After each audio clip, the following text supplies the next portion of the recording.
Nuestro foro del día de hoy, la identidad cultural.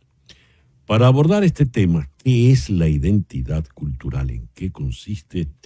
Tenemos a dos destacados científicos sociales, nada menos que Tulio Hernández en la ciudad de Bogotá y en Boston, Guillermo Flores Borda. Tulio, Guillermo, muy buenos días. Muchísimas gracias por acompañarnos en esta conversación del día de hoy. Buen día, César Miguel. Gracias. Muchas gracias, César Miguel, por la invitación. Gracias. Tulio, tú y yo que nos conocemos desde hace ya mucho y tenemos mucho tiempo de brega en estas lides, esta fue una discusión recurrente en los medios académicos y universitarios en los años 70. ¿Qué es la identidad cultural? ¿Dónde está la identidad cultural? Era como buscar algo que se nos había perdido. Hoy por hoy, 50 años después, ¿qué es la identidad cultural? Vamos a comenzar con Tulio. Bueno, efectivamente fue un concepto que incluso fue asumido de una manera fanática, que producía muchos debates y que en el fondo era una forma de resistencia o de defensa frente al proceso que se estaba produciendo de internalización de la cultura, de la cultura, de la expansión de la cultura de masas y la idea un poco principista de que la cultura de masas, la cultura industrial, la cultura hecha en los Estados Unidos, la cultura que circulaba por los medios, amenazaba a las culturas integrales, a las culturas autóctonas que se protegían con el escudo de la identidad cultural. Entonces, mucho tiempo después, bueno, ya esa polémica no es tan importante, tan decisiva, pero sin embargo el concepto existe y el concepto tiene su valor, solo que se asume que las culturas y las identidades culturales no son estáticas, se transforman, no son puras, se mezclan, se articulan con otras, nacen nuevas identidades, pero para decirlo de manera resumida y tal vez simplista, se entiende al final por identidades culturales aquel conjunto de valores, de manifestaciones, de memoria histórica, de símbolos representativos que de alguna manera se han agrupado bajo el término de patrimonio.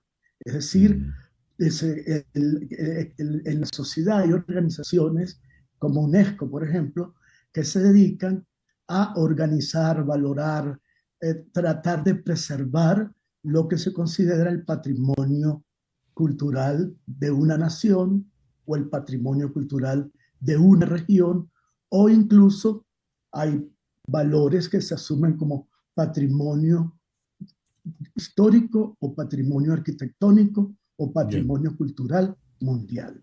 Y hay unas reglas para decidir eso. Me gustaría ahora, sí, me gustaría ahora oír tu versión, tu impresión, Guillermo, por favor. Guillermo Flores Borda.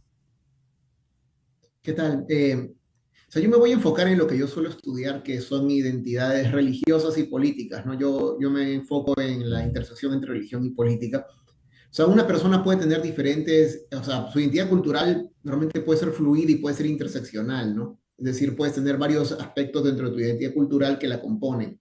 Yo me enfoco en dos que son la parte religiosa y la parte política, ¿no? O sea, la política normalmente está conformada por una, digamos, fidelidad, afinidad hacia ideologías, partidos políticos, movimientos sociales, ¿no? Y la religiosa está basada en tu afinidad hacia cierto grupo de creencias espirituales o rituales o comunidades de fe, ¿no? Ahora, algo interesante de la identidad cultural, y estoy hablando del individuo, ¿no? Y cómo afecta en política, es que normalmente se ha entendido o sea, se ha entendido que normalmente la religión es lo que afecta a la política, ¿no?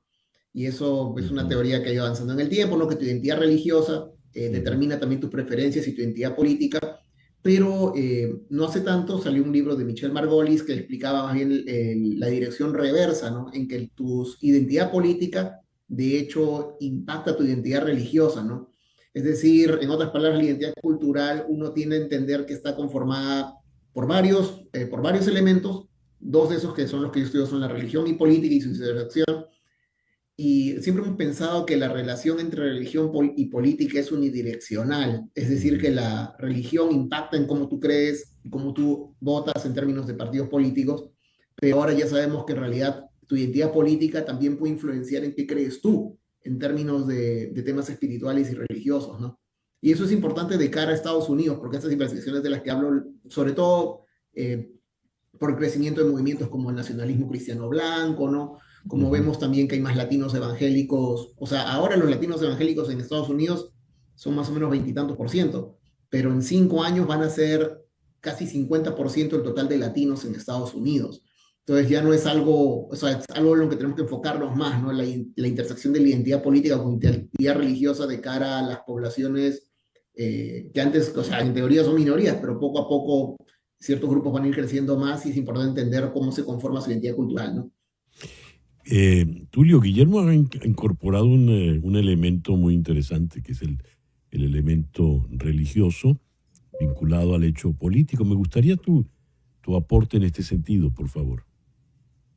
Sí, quienes estudian desde la antropología las identidades políticas tienen digamos, un axioma básico, y es que para que existan democracias sólidas, tienen que existir identidades políticas básicas. Y un ejemplo, porque una identidad política, como bien lo dice Guillermo Flores, no es solamente la pertenencia a una determinada partido político o votar de alguna manera, sino que son en verdad unos espacios donde la gente, por ejemplo, las identidades políticas tradicionales de Estados Unidos, demócratas y republicanos, o las identidades políticas que existían en Venezuela, demócratas cristianos y socialdemócratas de AD, no solamente era el voto, sino eran algunas características, algunas disposiciones favorables o no, de rechazo o no a temas de la modernidad, a temas del matrimonio, a temas del aborto en el presente, a temas de la propia idea de militancia política y en algunos casos las relaciones con temas étnicos, mucho con temas religiosos. Entonces, digamos que por eso el tema de las identidades es tan atractivo, porque por un lado define los sentidos de pertenencia, establece diversidades entre los grupos, pero por otro lado es una fuente de choques, de conflictos, a veces de intolerancias, incluso de homofobias, como lo estamos viviendo hoy con el mundo lleno de migrantes, y de heterofobia. Pero sí, ese triángulo religiosidad, política, lengua, valores, ese cuadrado, vamos a decir, y prácticas, tradiciones religiosas o tradiciones populares, pues se conforman y se rearticulan a veces en lo político, a veces en lo religioso. Por ejemplo, las identidades católicas, en un caso como Colombia, es una religiosidad más parecida a la religión teológica, la escrita en los libros, mientras que la religiosidad popular venezolana es una religiosidad en cuya identidades se encuentran mezcladas creencias indígenas, creencias yoruba, hoy en día de influencia africana, creencias civiles, incorporación de los civiles como Bolívar dentro de los altares. Esas son dos maneras de vivir la identidad religiosa que difieren, por ejemplo, a Colombia y Venezuela. Muy interesante. El tiempo lamentablemente se nos ha acabado, pero no quiero cerrar esta breve conversación sin preguntarte algo, Guillermo. Dijiste que la población hispana evangélica en Estados Unidos va a crecer. ¿Hay alguna referencia a la situación del catolicismo en Estados Unidos, sobre todo ahora, con un papa de Estados Unidos, peruano también, en el caso? ¿Qué nos dices, Guillermo? Es que, O sea, claramente la comunidad evangélica en Estados Unidos, latina, está creciendo y de hecho la expectativa era que llegara más o menos a casi 50, ¿no? En 5 años, o sea, para la siguiente elección, casi para la siguiente elección. Ahora, también la expectativa entonces era que en la comunidad latina también el catolicismo crezca, ¿no? Pero ahora con el nombramiento del Papa, que además no solamente es estadounidense, sino que, o sea, creo que algo que ha llamado mucho la atención es que es latino, ¿no? O sea, en alguna manera, no es peruano. Y bueno, yo soy peruano, ¿no? Entonces, la verdad que ha desatado todo un debate increíble, ¿no? Porque uno habla con sus compañeros, amigos latinoamericanos o latinos en Estados Unidos, y ellos tienen la impresión de que es más peruano que estadounidense, ¿no? Pero si lo preguntas a alguien en Chicago, probablemente te dirán, no, él es de Chicago, ¿no? Pero entonces, o sea, lo que teníamos predicho de que va a decrecer, ahora ya no es tan seguro, ¿no? Porque al haber nombrado un Claro. papa que tiene una conexión tan fuerte con Estados Unidos y tan fuerte con una comunidad que normalmente tiene su identidad religiosa como un factor importante de su identidad cultural, que es la latina, entonces ahora ya no sé si puedes mantener la misma predicción, ¿no? Además porque es un papa que en realidad sabe usar, o sea, no es un papa, es un papa que usa mucho las redes sociales. En Perú lo hemos tenido en TikTok, en Instagram, en Twitter, entonces en Facebook. Entonces, creo que la gente o sea, es un papa que va a tener una conexión con un sector que suele estar en un momento en que define su identidad cultural y probablemente en términos religiosos, que es un sector más joven, ¿no? Entonces, ahora ya, o Sí, sea, antes hubiera dicho sí, va a decrecer, ahora diré, habrá que ver, ¿no? ya.